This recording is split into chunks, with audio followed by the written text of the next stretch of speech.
Visible. Okay. Please, sir, please.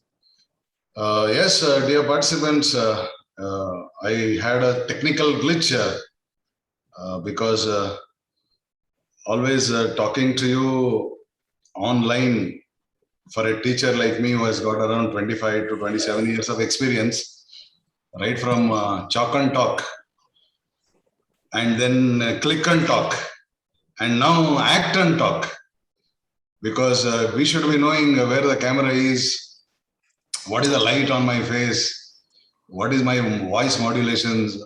That is naturally being done by the actors. But unfortunately now in the modern digital era, even teachers are also being made to act and speak.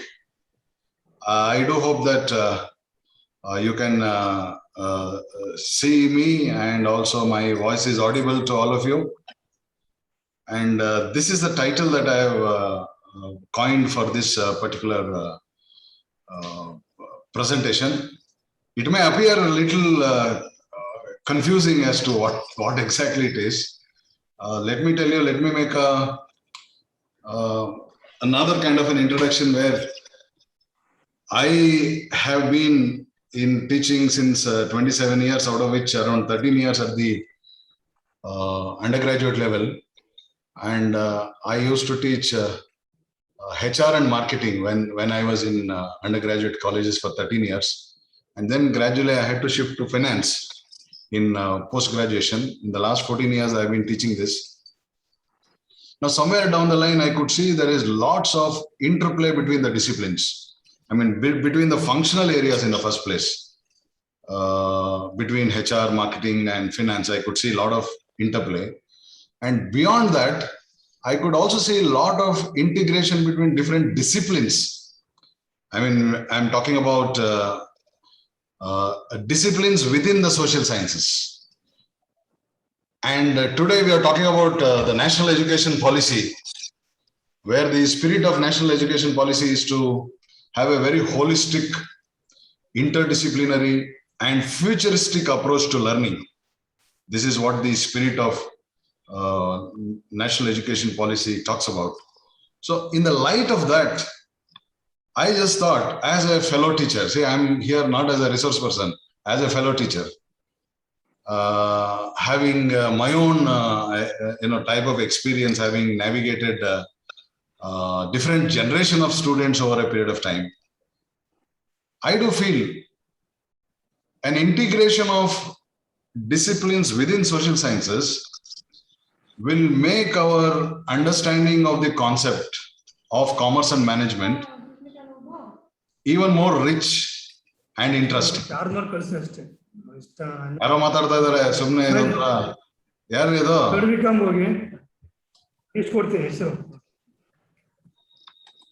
Can you please tell that fellow to Rangswamy sir and Renuka Devi.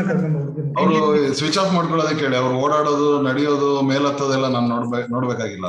ನೋವು ಅಂತ ಕರೆ.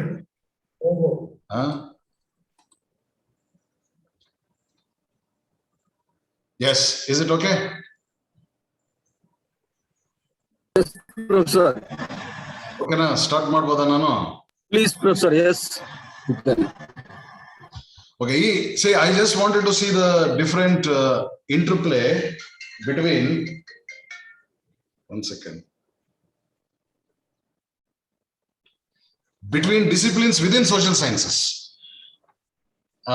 We cannot afford to have a watertight compartment. Say, yes, I am commerce and this is my domain and I will not look beyond that. You cannot even say that I am management and this is my domain. When you have an interface between various disciplines within social sciences, I feel that even teaching will also be very, very interesting, and students will also find it interesting. Otherwise, if you look at only one angle, one perspective, I think you will not be able to tell the whole story, the holistic story. So that is the reason I have decided to take up this particular topic, which has got interconnections between economics on the one hand, coming down to commerce and management, and then going further, what are its interconnections to the law, the legal architecture. So I would like to put these 4 disciplines in order to make my young friends, teachers over there, to understand the fact that if you go out of your comfort zones and try to embrace various other disciplines in the process, you will become a better teacher, a better researcher. If I am able to put this across to you in another 2.5 hours, I think my job is done.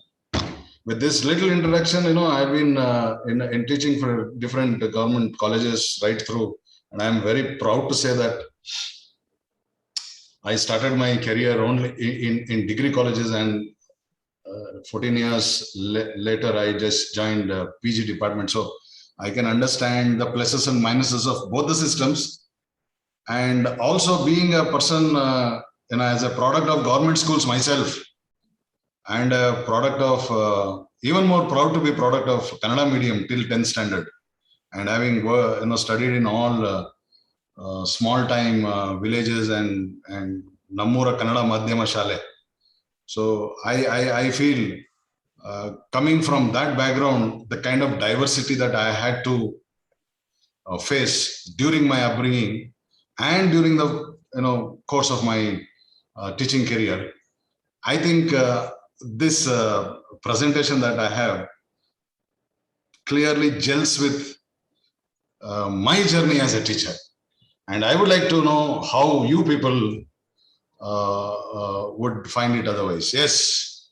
Now, this moral hazard and dysfunctional behavior, these are the words that I've taken from 2 of the very important literature in economics.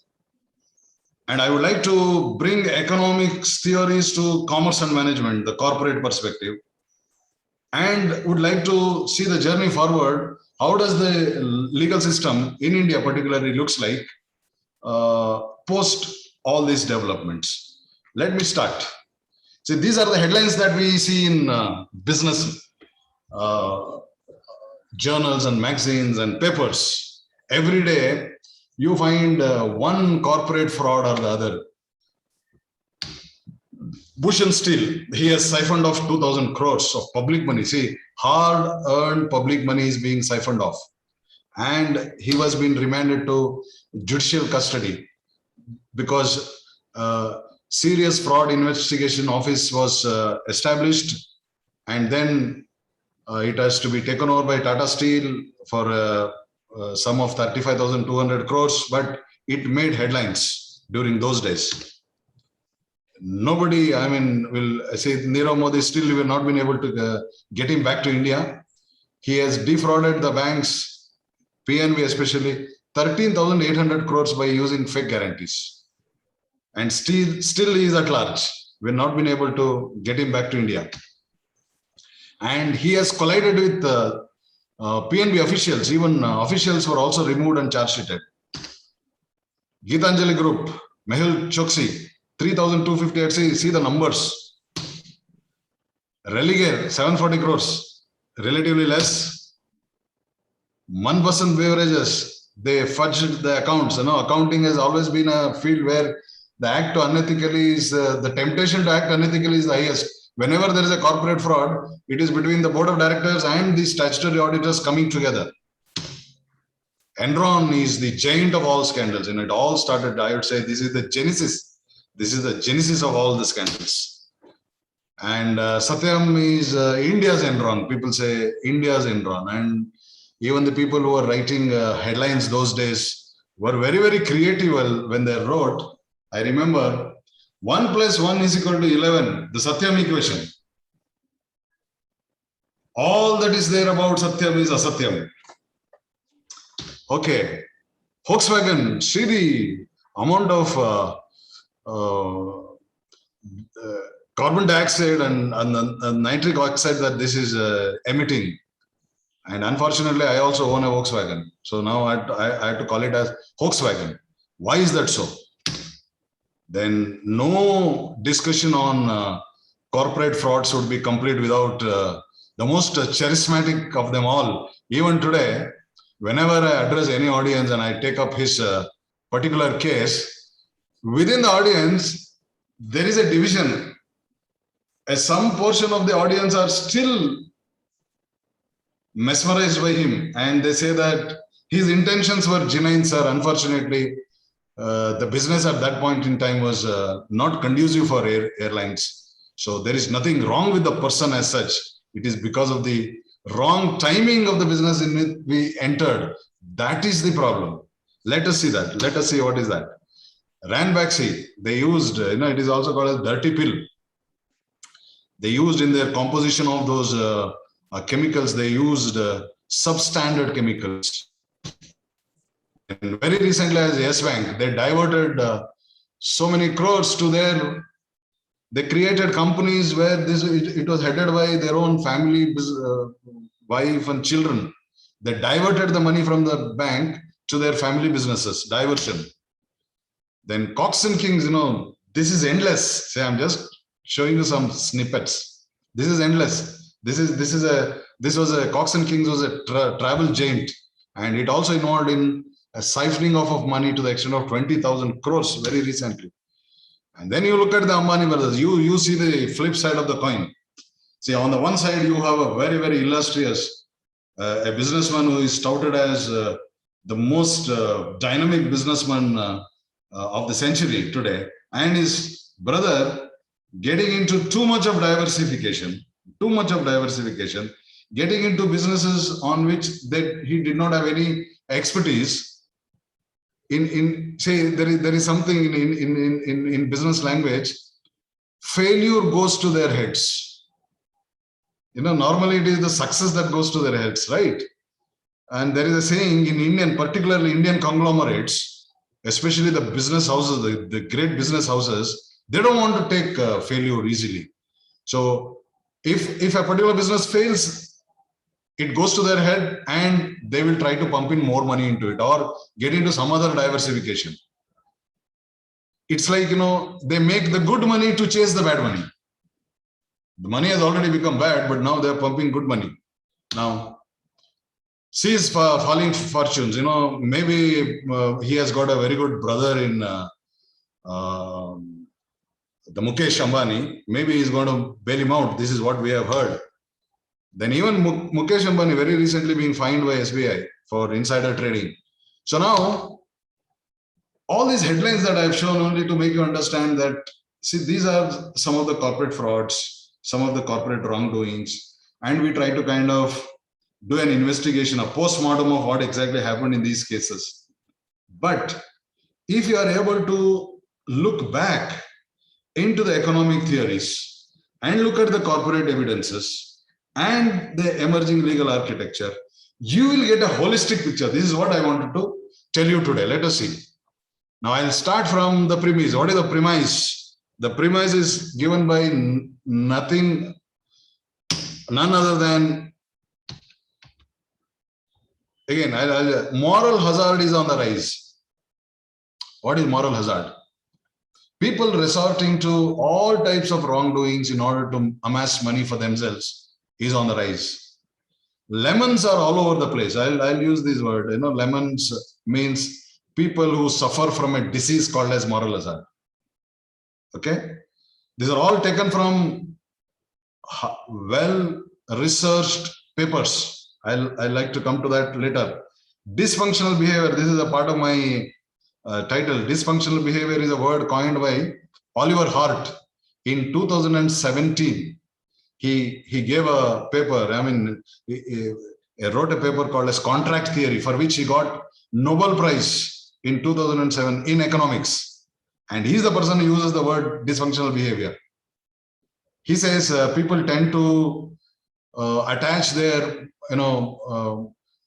performances only to rewards, and those rewards which are measurable.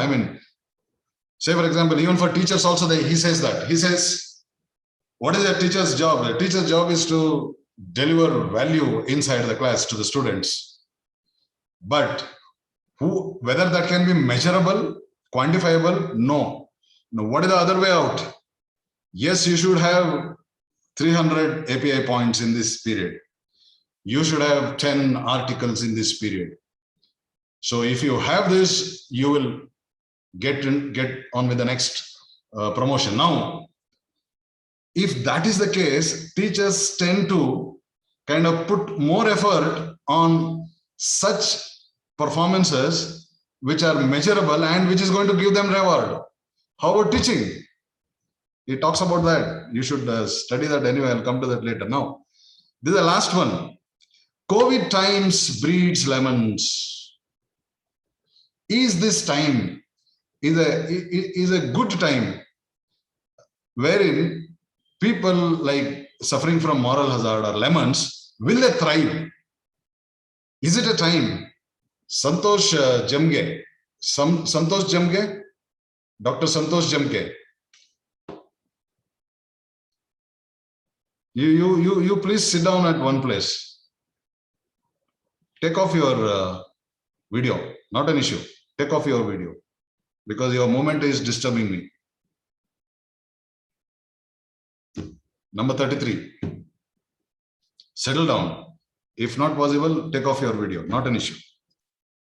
Yes, COVID times breeds lemons. Is it a time? Say, is this a time where people who try to act unethically will get a strong base because nobody is looking at them, nobody is observing them. If I were to put it across in Kannada, malkolorge haske kottanga agidya COVID times alli. Or is it the time where you are able to find out who is the meritorious and who is a lemon? Will this time makes that clear distinction between who is a person who suffers from moral hazard or who is a real person, who is real and who is fake? Because real is rare, fake is everywhere. There is a saying. So now, is this a time where you make a clear distinction between the two? Okay, now, what did Adam Smith say? Way back in 1776, he said, the directors of such companies, and he was talking about corporations, however, being the managers rather than of others' money rather than their own money, can you expect these managers will watch the public money with the same vigilance with which they watch their own money? Will they tend to become negligent? Will they become extravagant? Will they misuse the money? Or will they abuse the money? Was an apprehension that Adam Smith had in 1776 when corporation form of companies came into existence. Now, in 2019, there was a article in Economic Times. They said Indian businesses are facing many challenges and there is something called as erosion of trust. And India has seen the worst season of corporate scams since independence. So therefore, the role of corporate governments, independent directors, rating agencies, auditors, they've all come under public scrutiny. So this is becoming more of the norm. People are not ethical in their conduct, especially the corporations, the companies. They are misusing public money because whenever the shareholders put in their money, the owners put in their money, they're all hard-earned money. And the managers are supposed to take decisions in such a way that the value of the shares that is held by these shareholders should increase. But are they doing so? Are they putting their personal interest above the organizational interest? Then there was another report in 2020, last year. It said, it is an Ernst & Young report. Fraud, bribery, corruption, they're going to thrive during chaos, confusion. These are the times. This is a time where people resorting to fraud are going to thrive because they have to show their business in good light, even though it is bleeding inside, because the pressure to stay afloat may supersede the need to conduct the business in the ethical way. Now, in this context, in this background premise, these are the theories that I am going to talk about in the first part of my lecture. Okay, now agency theory. We have certain theories in economics. All these are economics theories. I always feel that commerce and management are the offshoots of economics. So therefore, even though you don't like economics teachers, don't like them in case if you have any issue, but please like economics as a subject and understand that this is the subject on which all our commerce and management are strongly rooted. So these are the theories. I'll not go into the details of it. I'll just give you a broad outline as to what these theories are all about. Starting from agency theory, which is given by Jensen and Meckling in 1976. And it is exactly after 200 years after Adam Smith had that apprehension that in case of corporation, can there be a possibility that managers misuse owners' money? Managers abuse owners' money. That particular thought was given much bigger explanation in this theory. And then contract theory, as I said, it's a Nobel Prize winning theory, but I will just refer it sparingly because the takeaways for our subject is very less. Then information asymmetry theory. This is the real good theory that will definitely explain what is the reason. So these people have already told you as to this is going to happen, and in reality it has happened. So I'm just trying to link these economic theories with the reality. Then Modigliani and Miller's theory. He has also been a Nobel laureate, talking about the extent of debt in the capital structure, how long you can use debt in the capital structure, beyond which what is going to happen. And the traditional trade-off theory is a combination of the two extreme viewpoints on leverage. Anyway, let us go down. The first one, that is agency theory. What does agency theory talk about? It talks about a modern corporation. As you know, all of you are teachers. I need not have to tell this, but still, a modern corporation distinguishes itself with other forms of business organizations in the sense that there is separation of ownership and control. Means money comes from the owners, capital comes from the owners, and management is with the people who have got the expertise. I would say it is bringing together two factors of production, especially capital and labor, under a formal, efficient structure. There are people who say, Lakshmi comes from one angle, Saraswati comes from another angle. So that is a corporation. It is under the premise that those people who have Lakshmi will not have Saraswati. There can be exceptions, and those who have Saraswati may not have that much Lakshmi to run a business. So they come together, and limited liability is one. Shareholders' liability is limited only to the assets of the corporation. It will not extend to the personal assets, and therefore these board of directors appoint, because there is a principal agent relationship. Principal is the owner, agent is the manager. Principal in this case are the shareholders, as you know. They will appoint a board of directors. They will vote for a board of directors, and the board of directors appoint the managers. And while appointing the managers, they are given good compensation, salary, perquisites, bonuses, even stocks also. Why so much of expenditure on the manager's salary, compensation?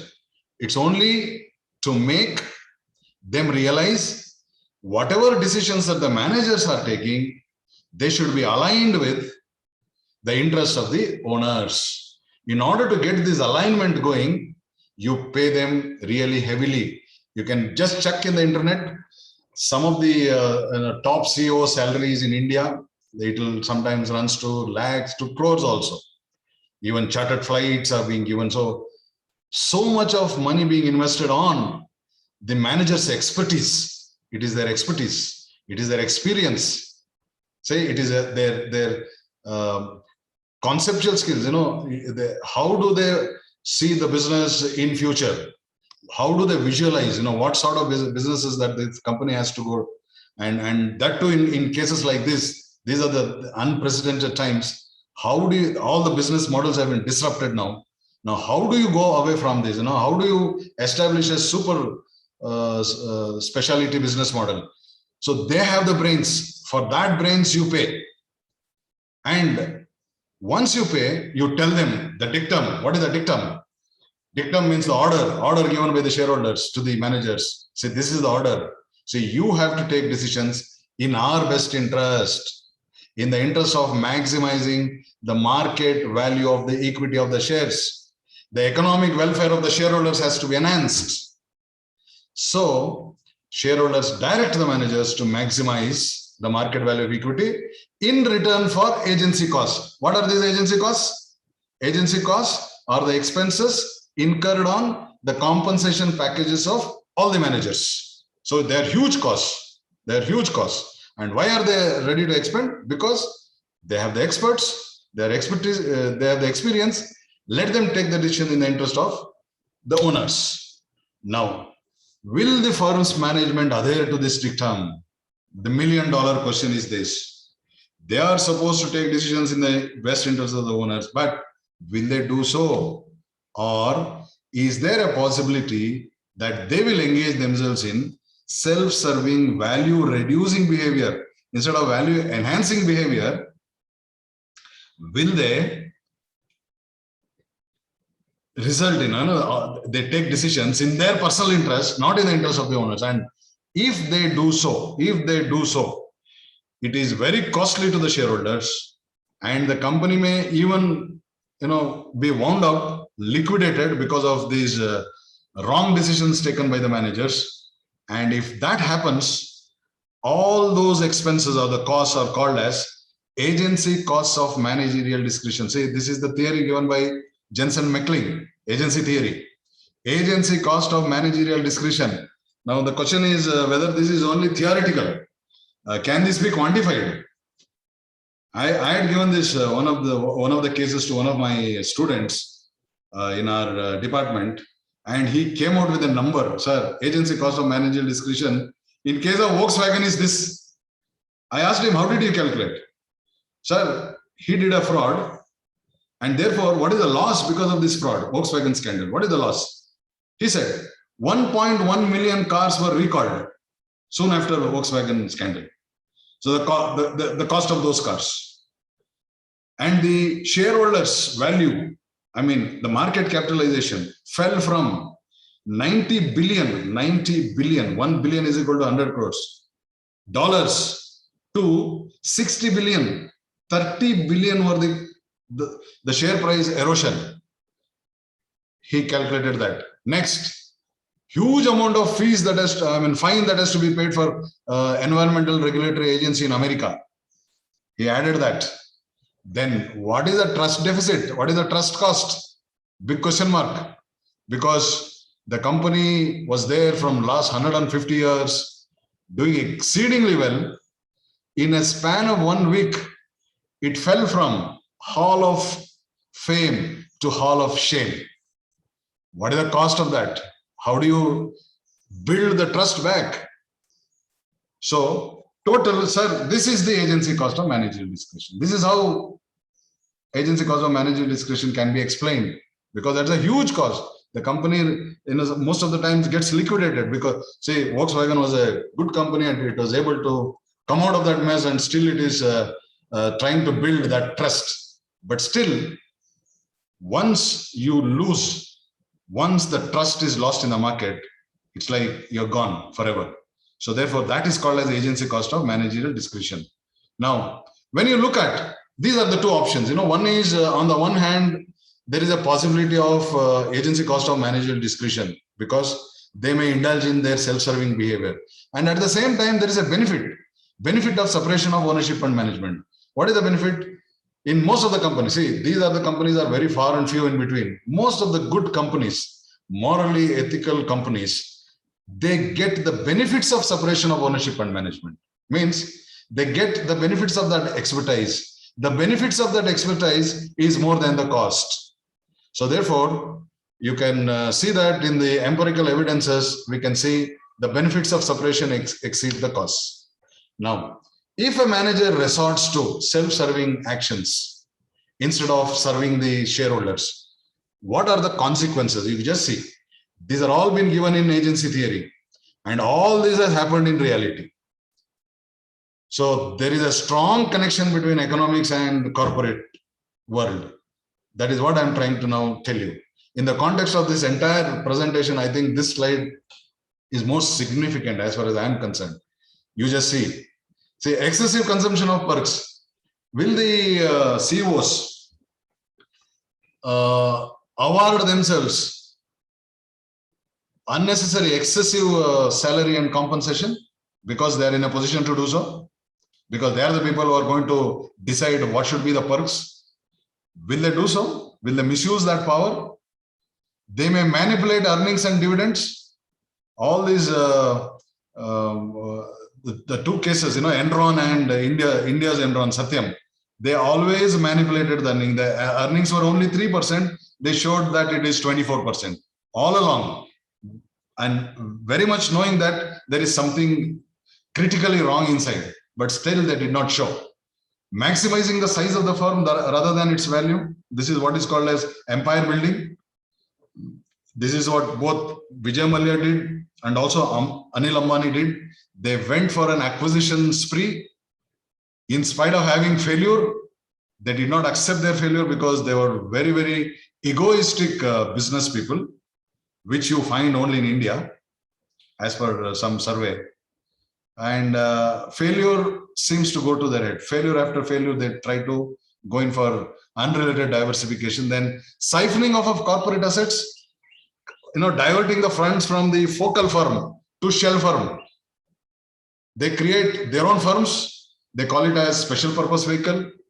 They call it as shell firms. They just divert, and these shell firms invariably being owned by their family people, their friends, their relatives. So the public money is being used for their personal whims and fancies.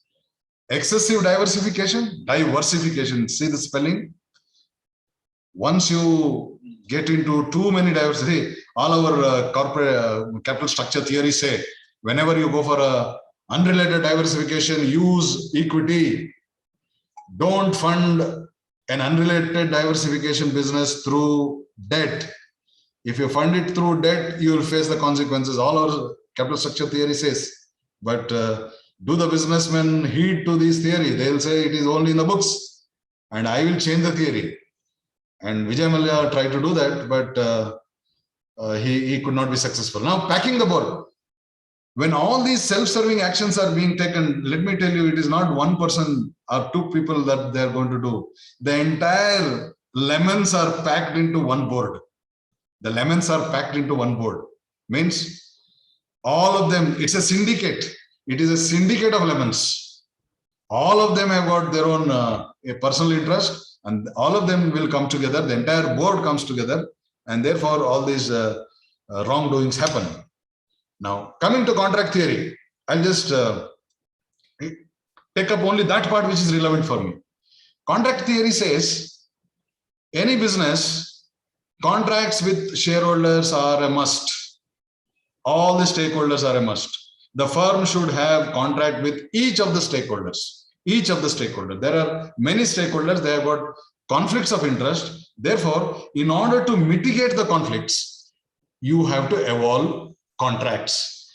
And that is the reason, this is a word which is being coined there. A firm is a nexus of contracts. A firm is a combination of contracts. Firm with the various stakeholders. Now, contracts mitigates conflicts. And when a principal engages an agent to take certain actions on principal's behalf, there is a possibility of moral hazard. You can see why there is a moral hazard. You appoint the agents, they become managers. Where are the shareholders? Shareholders are not there in the day-to-day activities, right? They just buy the shares and they are doing their own job. Now, all this public money is being used, should be used effectively and efficiently by the agents. But do they do? Because you cannot observe them. There are many, many shareholders all over the world. They are often strangers to each other. Now, is there a possibility of moral hazard? See, people,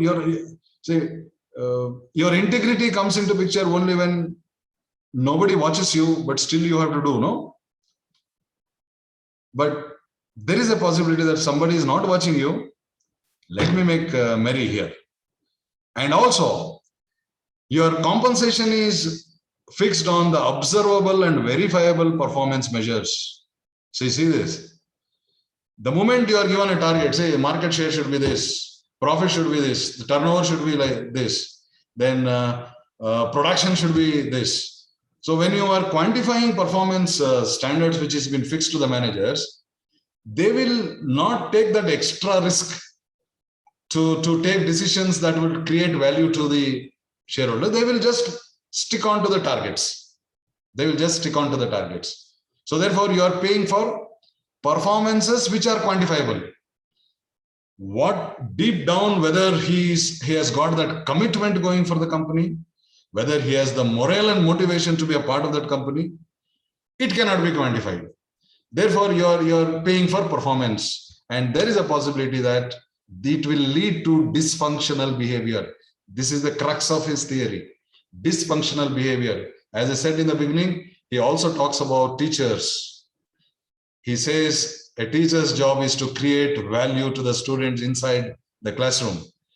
Is it happening, or are you deviating away and show your interest into only those activities which is going to give you promotion? And it happens in diffuse structures. See, all this happens in diffuse structures. This is one of the ownership structures in publicly traded organizations where the shareholders are spread across the globe. It is not closely held firm. This argument does not hold good for a closely held firm where you will have a few shareholders and all the shareholders, private limited companies, all the shareholders are the friends, relatives of the promoters. Not that. Diffuse structures, public companies where the shareholders are spread across. The ownership structure is such that except as a few percentage of promoters holding, the rest of the shares are in public domain. And now, how to make a manager work in an ethical way without dysfunctional behavior? What is the bottom line? The bottom line is simple. It is the morality of the concerned agent to put up a spirited performance which would reap benefits in his future career. I see many of my young teachers when I take OP classes, orientation classes, they tell me, sir, I've been working so hard to deliver classes, but there is a colleague of mine, he never is interested or very serious about going to the classes, but somehow he makes those points and he gets promotion speedier than what I do. So what should be done, sir? How can this be? How is that the students' value that a teacher creates is never quantified? Why is that so? We will take up that discussion at the later stage because we are all teachers. Let us see. From across the country, you are there. Now, this is a beautiful theory. Again, another theory by Akarlov. He is the person who uses the word lemon. I will not go to the details of this. I will just give you like a story. Say he gives an illustration of a second-hand car market, second-hand automobile car market. He says, when you go for a second-hand dealer, you will find all categories of cars of different makes and models. They all come under one place, and he calls it as pooling equilibrium. All the makes of all the cars, all the quality comes under one roof. He calls it as pooling equilibrium. And the quality of the cars ranges from excellent quality to lemons. Lemons means inferior quality cars. But unfortunately, the seller of the lemon is suffering from a disease called as moral hazard. What does he do is, he temporarily mimics a good car and puts it in temporarily good condition. As a buyer, if you go, you feel, yes, the lemon car is looking very, very attractive. He might have done all those things in order to make, mimic a good car. If you look at a good quality car and a bad quality car, from the other side as a buyer, You are tempted to see the lemon because lemon looks very attractive. As you know, all the bad things come in good colors. So the market fixes the same price for both the cars.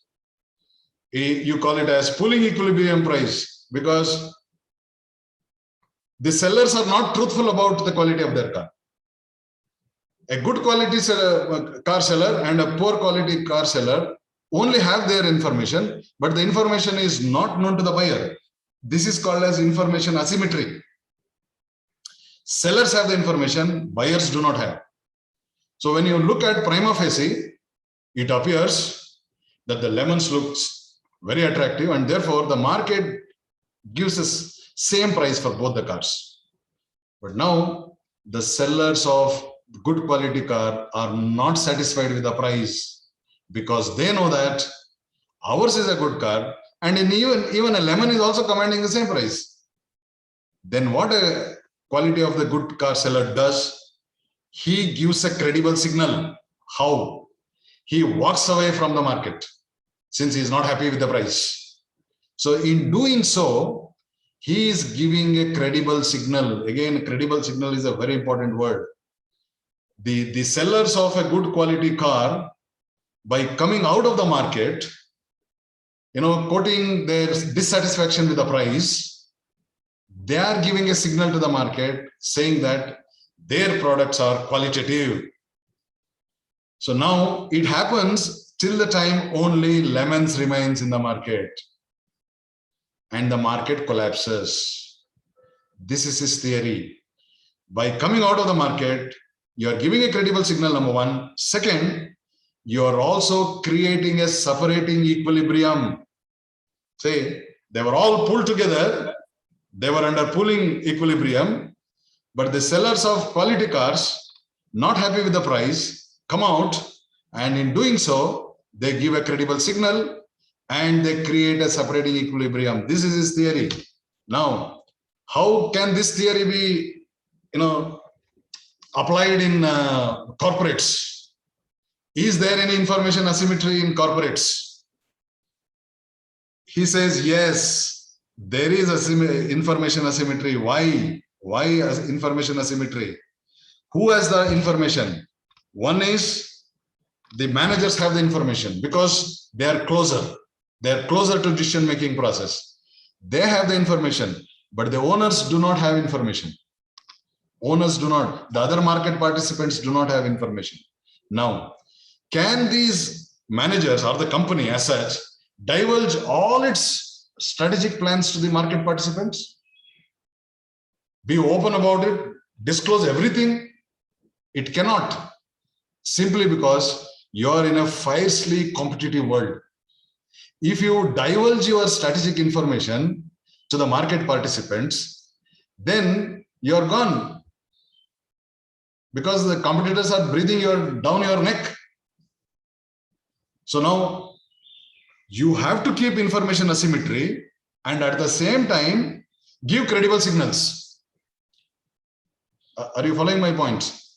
See, as a company, you cannot open up everything and disclose all your plans, because this is a war field. Business is a war field.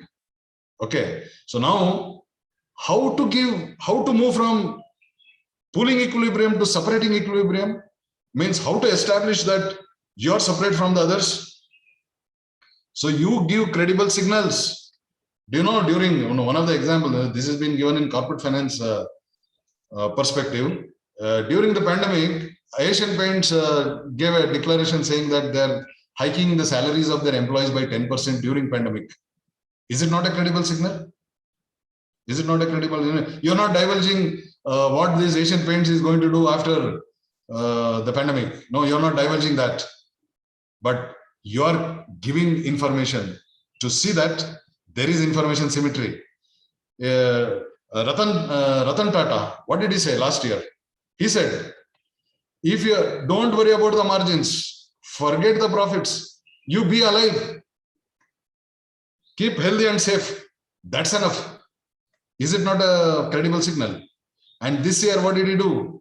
He said, any of his employee, losing life because of COVID, his partner, I mean, either the husband or the wife, will be given a job and they'll be given salary till the time the original employee would have survived. So is it not a credible signal? Now this we call credible signals. You are giving, you're not divulging your strategic details, but still you are giving credible signals and mitigating the information asymmetry. Leverage is a signal. Now here see some of the things which have been, quality of trading in a stock is a signal. Say for example, how many times a particular company shares are traded, bought and sold. What is the investor interest in buying the shares of that company and selling? We call it as turnover of stock. Bid-ask spread. Simply I'm telling you, bid-ask spread. What is the variation? Say if a stock shows say 5 to 6% increase today, and tomorrow another 1% increase, day after tomorrow 2% decrease. So this is called as the volatility is less. Bid-ask spread is less. So therefore there is consistency in that business. Suddenly if the share goes up, suddenly it comes down, bid-ask spread is high. So the quality of the company is not so good. Dividend as a signal. Can dividend declaration be a signal? Very much. Dividend declaration has got an informational content. It has an informational content. When a company declares dividend, it shows that the company has got, generating enough cash flows to pay the dividend. In case if a lemon tries to do that, it will not be able to survive. Only a good company can declare dividend. So instead of, coming out with your strategic information, still you keep the stakeholders or the market participants engaged about the quality of your company through credible signals. This is information asymmetry. Then I'm coming to the last part of it for the first part of the session. Okay. Mnm Theory, I think most of you know this. I think people who are teaching finance would be obviously knowing it. Now they all talk about, it's again a Nobel Prize winning theory, wherein they are the first ones who, thought about what should be the extent of debt in the capital structure along with equity. Now how judiciously you use debt along with equity in order to maximize returns to the shareholders. Say, debt has got two advantage points. One is it is less costly compared to equity. Means the interest that you pay on debt is lesser than the dividend that you pay on. And secondly, interest that is paid on debt is tax deductible. Interest is a charge against profits. Therefore, it gets you tax shield. You pay lesser tax. There is tax savings. So now, how long you can use? What is the point? Trade-off theory is an extension of Mnm theory, or I would say it's a compromise, a fit between the original and the revised position of Mnm theory. It talks about how much you can use debt in the capital structure. As long as the market value of the shares is going up and the cost of capital is coming down, you use debt. But if you use debt excessively beyond a particular point in time, you are possibly staring at bankruptcy. There are chances that you will become insolvent. There are chances that you'll get into a debt trap. So therefore, using debt judiciously along with equity is a very $1 million question, and no one has come out with a concrete answer as such. There are empirical evidences which says debt to equity, because the control should be with the equity shareholders. The moment you use debt, more of debt, then the control changes. But still, there is no such optimum, the fixed formula as such. Any mix of debt and equity is good as any other, as long as it maximizes the market value of the share. That is the bottom line. But now, in all this debt, very, very typical of debt, whether you take Enron case, whether you take a very classical case of our Vijay Mallya, There are people who say that even today. I would like to take your discussion in the second part of my presentation. I'll be dealing with only empirical evidences. I feel, had this Kingfisher Airlines be funded through equity, would it have survived, and even today, would it have been relevant? The only thing is that he took huge debt for an unrelated diversification, which is contrary to all the capital structure theories. And all the capital structure theory says, when you're going for an unrelated diversification, don't go for debt, or else go for debt in lesser numbers. It should be funded more on equity. More on equity. And the moment you are funding it on equity, you get that gestation period. Any unrelated business on which you don't have expertise will take time to take off, and then it has to be cruised, isn't it? But in this case, it so happened, the moment you are funding it only through debt, every 6 months interest becomes payable. It's a contractual legal obligation. And immediately the debt holders can file corporate insolvency resolution proceedings against you and make your life miserable. So therefore, had it been equity, things would have been, the story would have been a different story altogether. This is one of the arguments which I would like to discuss with you in the later part. Now, some of the evidences that I have just taken up for my discussion, I'll go with those evidences now. I'll just start before giving you a break at 11:15. 11:15 is the time, or 11:30 is the time? What is the time? 11:15, sir. 11:30 is the time? 11:15, sir.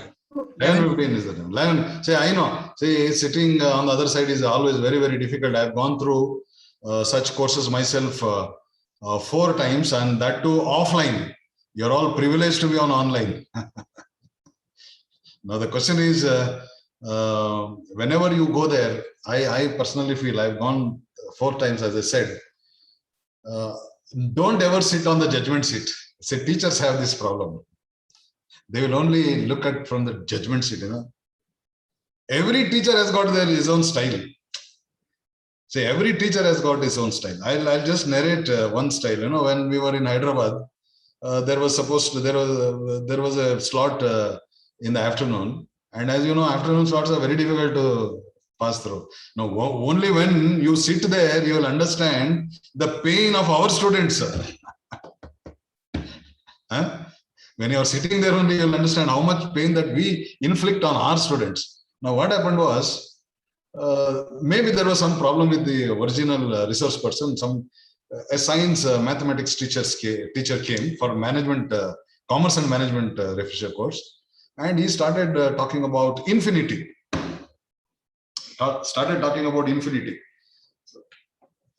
He was giving all the formula and other things. Then we were wondering as to how come infinity and management and commerce related. And that sir, even today I remember in Hyderabad, he made a beautiful presentation, 1.5 hours. We never felt like that it has gone. Only thing that I remember is, let me tell you what I remember. Anything that you add to infinity is equal to infinity, he said. What is infinity? Example, Samudram, sea. Sea is an example of infinity. Yes. Sea plus 1 glass of water. He used to literally show us a glass of water. 1 glass of water is equal to sea. Sea plus 1 bucket of water. He used to, his body language is such that we used to feel that there is a bucket. And a bucket is added, is equal to sea. Sea plus 1 tumbler of water is equal to sea. Sea plus a pond of water is equal to sea. Sea plus a river of water is equal to sea. Sea plus another sea is equal to sea. That is infinite. He taught this for 1.5 hours, my friends. And all were so happy. So therefore, as teachers, sometimes you will have value addition. Sometimes you will also observe certain styles. You understand? So don't ever sit on the judgment seat. Please be fair to all the teachers, because as I said in the very beginning itself, it is very difficult for me to see only 3 or 4 faces here and teach and look at the camera and teach. It is very, very difficult for a traditional teacher like me, who used to excel in chalk and talk. Then came click and talk. Even that was also difficult. Mohan sir is here. Yes. Click and talk for my transition from chalk and talk to click and talk. I give due respect to Dr. Mohan Kumar, who is a participant here. He made my life easy by making me how to prepare the slides and other things. So that was difficult. And now, because of the pandemic, it has become even more difficult.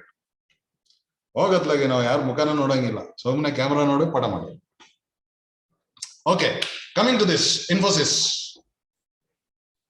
You see the powered by intellect and driven by values. Why did I take it for the discussion on corporate frauds? What happened in even a company which is morally driven? Can there be aberrations? Say, human progress, there is a saying, human progress is not through only conformity. Human progress is when there are aberrations. Exceptions make the rule. Exceptions make the rule in social sciences. Without exceptions, there are no rules. So let us see what is the exception with the Infosys. You can just see the Infosys shareholding. You can see the promoter. See, this is a classic example for diffuse structure. I was telling you, diffuse structure, ownership structure. See, this is the promoter. You can just see is only this green, which is around 12%. And the rest of the shares are in public domain, just to indicate that it is driven by moral values. Then what happened? Do you know, in 2014, for the first time in Infosys history, there were 7 engineers, the promoters who actually launched this, headed by Narayan Murthy. Somewhere in 2014, they thought that all of us, all the original promoters are only becoming CEOs. Let us take a completely neutral face. Let us look our business from a neutral angle. So therefore, they appointed Vishal Sikka, the first non-Infosian to become CEO and MD, and he was given a compensation of 45.8 million. 1 million is equal to 10 lakhs. Okay, see the compensation. The first non-Infosian. They wanted a new face, an outsider. So therefore, the revenues and margins were coming down, and they wanted to see an experiment. Put one person out of the box as a salary. What happened within 2 years? What happened within 2 years? What did Vishal Sikka do? By the time 2 years was over, his salary increased from 45.8 million to 487.6 million, a 964% increase. Why did he do that? He was actually calculating, and he made a guideline saying that the salary of CEO should be directly proportional to the revenue that is earned. And what is the revenue model that he had? Say, original business model of Infosys was that they were into vertical growth. I mean, they were into development of software and things like that. They wanted to extend that vertically. But this fellow went for a empire building model, acquisitions, which was never a business model for. And as you know, Narayan Murthy happens to be a son of a teacher, and he also happens to be from a place called as Shidlaghatta near Kolar. And I also very happy to share the same place. I also hail from the same place. And for a son of a teacher to build such a big empire on high ground morals and ethical values is not so easy. It's a very classical case of entrepreneurship at its best. And having done all the good work, and it has been given on a platter to someone called as Vishal Sikka. Vishal Sikka disrupted their business model and tried to went for an acquisition model of business. Of course, the revenue showed up, because when you are acquiring, when 2 balance sheets merge, as you know, sales will go up. But it was not the original model of Infosys, and his salary, see the salary, A salary ನೋಡ್ಬಿಟ್ಟು ನಾರಾಯಣ ಮೂರ್ತಿ ಅವರಿಗೆ ಕಣ್ ಕೆಂಪಾಗ್ಬಿಡುತ್ತೆ. And ಯಾರೋ ಒಬ್ಬರಿಗೆ former CFO was given a package of 17.4 crores, which is unheard in the history. ಪಾಪ ಇವರೆಲ್ಲ ಬಹಳ ಕಷ್ಟಪಟ್ಟು ಸಂಪಾದನೆ ಮಾಡಿರೋದು. Very, very hard. They made this company to reach that level with sheer hard work and dedication. But this fellow started an altogether different way of conducting the business. So therefore, he has to be, he was thrown out. I mean, in the sense that he was forced to quit in 2007. And soon after that, Nandan Nilekani came into, become a interim MD, again, one among the 7. Then they tried to kind of do this experiment again and put one more fellow called as Salil Parekh. He is the second non-Infosys to become CEO in 2018. Immediately after that, Salil Parekh was accused of instigating employees to inflate profits, misrepresenting the lucrativeness of the deals, and for abusing travel packages. Family, he has taken family on the cost of the business. So there was a whistleblower complaint against Salil Parekh, and there were lots of investigation in the media. Media, as you know, social media and media, now they play the role of investigation more than the real investigators. They said, why is it happening every time there is a non-Infosian? When Infosians are the CEOs, nothing is happening. Everything is cool. The moment you are bringing a new fellow, new face into the CEO position, immediately all these things are happening. Maybe the promoters themselves are only doing this. They show it outside that we want a new face, but inside, the moment a new face comes, they only pull the rug. So this was an accusation. And secondly, I'll tell you, because whether it is appropriate to tell this in this forum, I don't know. Anyway, since you're all my teacher friends, I'll tell you, this is what I heard. Because of these people are not, I mean, all the 7 engineers have to be from one community, and these people are Kshatriyas or somewhere, and therefore in India caste also plays a role. I didn't know that even it plays a role in corporate world. Just because he was a Kshatriya, they are making an accusation. But all said and done, on that day itself, Salil Parekh, when there was a whistleblower complaint, you can see 16% was wiped off in one single day. Percent of market capitalization. So now, when you talk about this, I mean, there was an investigation done on this case, and luckily, fortunately, it was found that Salil Parekh was found to be innocent, and still now he is the CEO. Now, even of the best of the companies, there are accusations. There are even those companies which have a high ethical moral ground, but still there are aberrations here and there. And this is a classic case. And this is a case for how a managing director can enhance his salary, as I said, from 45 to 487 billion, that they can do. That is how they abuse their power of being at the helm of affairs. And this is what the agency theory said. The agency theory said there is a possibility that these managers will make themselves more, award themselves more compensation. Enron, I'll start from the next session.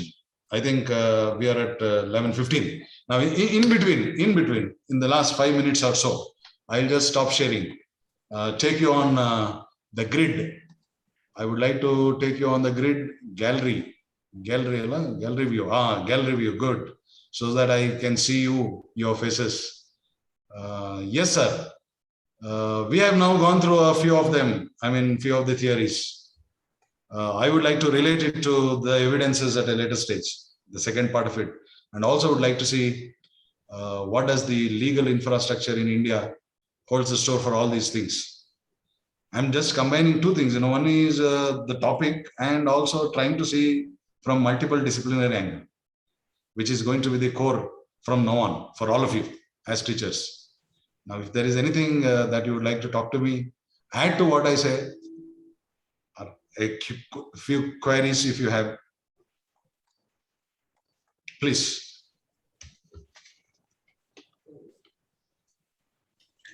Mahesh sir, it is a very beautiful session, sir. And whatever the theories we are reading in the textbook relating to this financial management of the capital structure, but we are not able to apply these theories in the corporate as it is. So there will be some lacunas or there is a gap. So what's your opinion on this, sir? Madam, this is, like asking, theory and practice, what is the connectivity between them?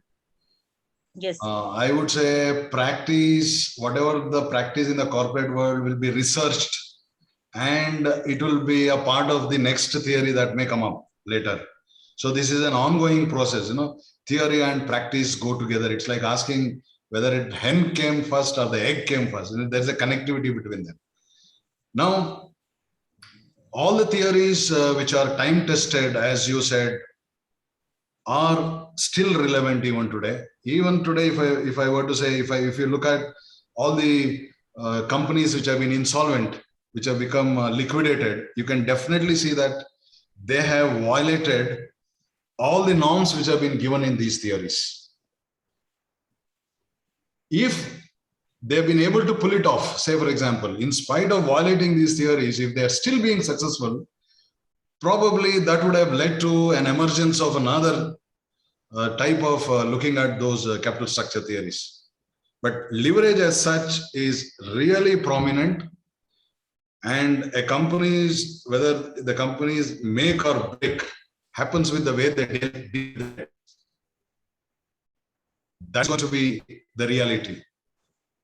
And with the part, I would take a few of the legal, laws that have been enacted in the past, recent past, especially IBC, Insolvency and Bankruptcy Code. It's a classic code which, forces all the corporates to be very careful with the debt. And in case even a small default happens, they'll be dragged to the court of law. And that is the essence of that theory, that law. So I think leverage definitely, the debt definitely is the most significant factor in the capital structure, which is going to decide the tone and tenor of the company. I will extend that discussion forward, madam. Thank you, sir.